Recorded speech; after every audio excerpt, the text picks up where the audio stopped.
Hello दोस्तों, स्वागत है आप सभी का इस नए वीडियो में। तो इस वीडियो में हम बात करते हैं सी टेट के सिलेबस के बारे में और पैटर्न के बारे में। ठीक है, कि एग्ज़ाम में जो पैटर्न आता है वो कैसे आता है, आपको कौन से सब्जेक्ट्स पे इतना फोकस करना है कि आप पेपर को क्वालिफाई कर लें, ना ही पेपर फर्स्ट को बल्कि पेपर सेकेंड को भी, पेपर टू को भी। ठीक है, पेपर वन मतलब जो प्राइमरी लेवल का है, ठीक, प्राइमरी लेवल का है, और पेपर टू जो होता है जो जूनियर लेवल का है 6 to 8 के लिए। ठीक, तो हम दोनों पेपर के सिलेबस को बताएंगे आपको कि कौन से सब्जेक्ट से कितने क्वेश्चंस आते हैं और कौन सा पैटर्न फॉलो होता है कि आप उसी सब्जेक्ट्स को फोकस करें, वही पार्ट्स को पढ़ें। ठीक है, और जिससे आप 90 प्लस 110 प्लस या फिर अच्छे मार्क्स से क्वालिफाई करें उसे। ठीक है, अपने पेपर को। तो एग्ज़ाम में बहुत कम समय रह गया है, तो इसके लिए आपको ये सब चीज़ें करनी ज़रूरी है, साथ में अपनी पढ़ाई भी करनी ज़रूरी है। बट पढ़ाई कैसे करनी है वो ज़्यादा इम्पोर्टेंट है ना, क्योंकि आप पढ़ते जा रहे हो और जिस पे फोकस होना चाहिए उस पे नहीं, आप एक्स्ट्रा चीज़ें पढ़ रहे हो तो उससे कोई बेनिफिट नहीं होता है एग्ज़ाम में। ठीक है, आइए स्टार्ट करते हैं हम। तो पहला सब्जेक्ट जो पेपर फर्स्ट में आता है वो सीडीपी होता है। ठीक है, वैसे तो नियर अबाउट पेपर फर्स्ट और पेपर सेकंड का सिलेबस सेम है, थोड़े से डिफरेंसेस हैं, वो साइंस और आर्ट्स वालों के लिए हैं। ठीक, तो फर्स्ट इसमें जो सब्जेक्ट है वो सीडीपी जिसको कहते हैं, चाइल्ड डेवलपमेंट एंड पेडागॉजी, बाल विकास और शिक्षा मनोविज्ञान। इसके 30 क्वेश्चंस आते हैं।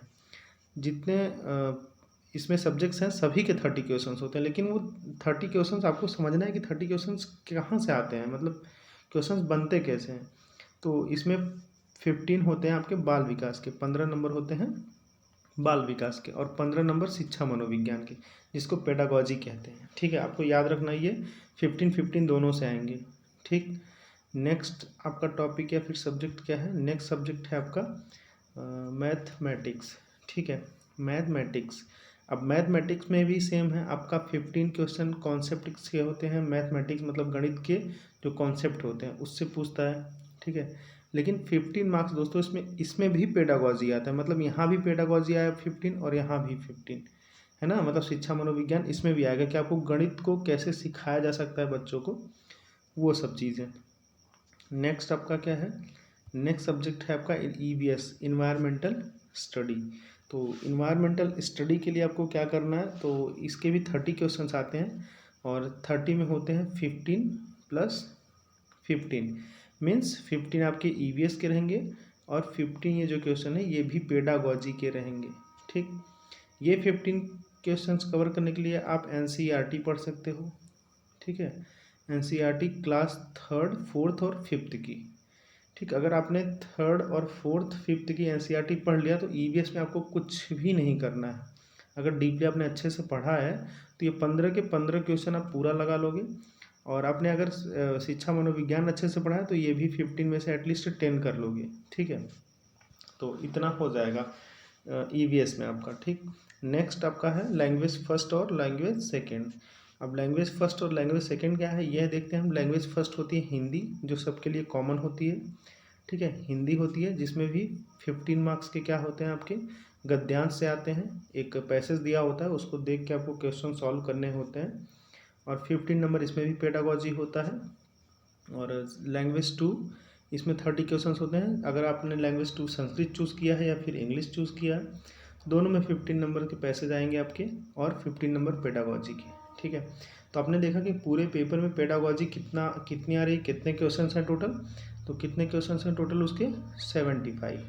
ठीक है, मतलब 5 सब्जेक्ट्स में सब में 15-15 पेडागॉजी आ रही है, मतलब शिक्षा मनोविज्ञान आ रहा है। तो उसके लिए आपको इस पे फोकस ज़्यादा करना है, शिक्षा मनोविज्ञान पे, कि ये चीज़ें हैं क्या, है ना, आपको कैसे इस पे पकड़ बनानी है अपनी, कैसे पढ़ना है चीज़ों को। अब पता लगा कि आप हिंदी पढ़ रहे हैं और हिंदी व्याकरण पढ़ते जा रहे हैं, जिसका कोई आपको एग्ज़ाम में बेनिफिट नहीं मिलेगा। बेनिफिट जिसका मिले आप वही पढ़ो, अपना टाइम ना लॉस करो, क्योंकि एग्ज़ाम के लिए आपके पास बहुत कम टाइम बचा है ना। तो एग्ज़ाम आते आते आपको ये चीज़ें पढ़ना है कि जो एग्ज़ाम में आपको एज इट इज़ मिल जाए। ठीक है, तो एज इट इज़ जो मिल जाए वो, ये 75 में से अगर आपका 50 भी सही होता है तो बाकी सब 75 में से आप एटलीस्ट 50 उसमें भी कर लोगे। ठीक है, तो मिनिमम आपका मार्क्स 100 हो जाएगा, मिनिमम मैं बात कर रहा हूँ। और अगर आपने अच्छे से कवर किया सब्जेक्ट्स को अपने, तो बता रहा हूँ मैं 110 प्लस आएगा आपका, ठीक है, अगर आपने फोकस कर लिया, पैटर्न को पकड़ लिया तब।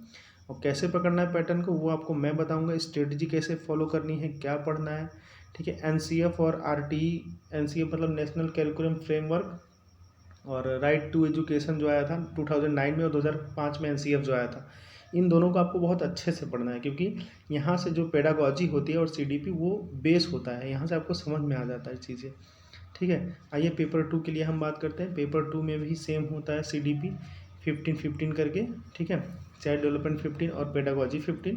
पेपर 2 के लिए है ये, मतलब जूनियर के लिए 6 to 8 के लिए, ठीक है।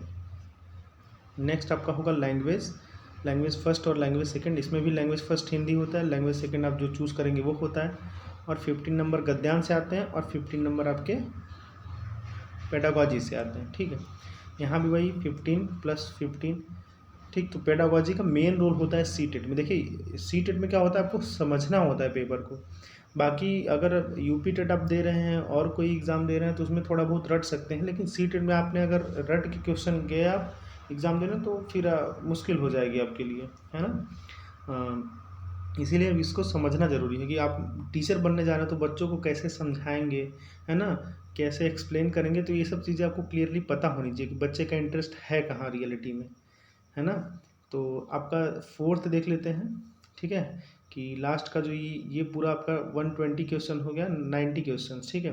90 के बाद आपको क्या पढ़ना रहेगा, तो अगर आप साइंस के हैं तो आपको मैथ और साइंस पढ़ना रहेगा, जो 30 क्वेश्चन आएंगे। और अगर आप आर्ट्स के हैं, ठीक है, तो आर्ट्स के लिए आपको सोशल स्टडीज़ पढ़ना होगा, जीएस, ठीक, इसमें हिस्ट्री, सिविक्स, ज्योग्राफी, पॉलिटी ये सब आता है। तो ये हो गया पूरा आपका सिलेबस, जिसमें से आपको सीडीपी पर सबसे ज़्यादा फोकस करना है। फोकस करना मतलब उसको पढ़ना नहीं है, आपको समझना है, सीडीपी समझने वाली चीज़ है, ठीक है। टोटल मार्क्स कितना होता है ये आपको पता होगा, 150 का होता है। क्वेश्चंस भी कितने होते हैं, यही होते हैं, 150 होते हैं, ठीक है। 150 क्वेश्चंस होते हैं और 150 मार्क्स का होता है वो।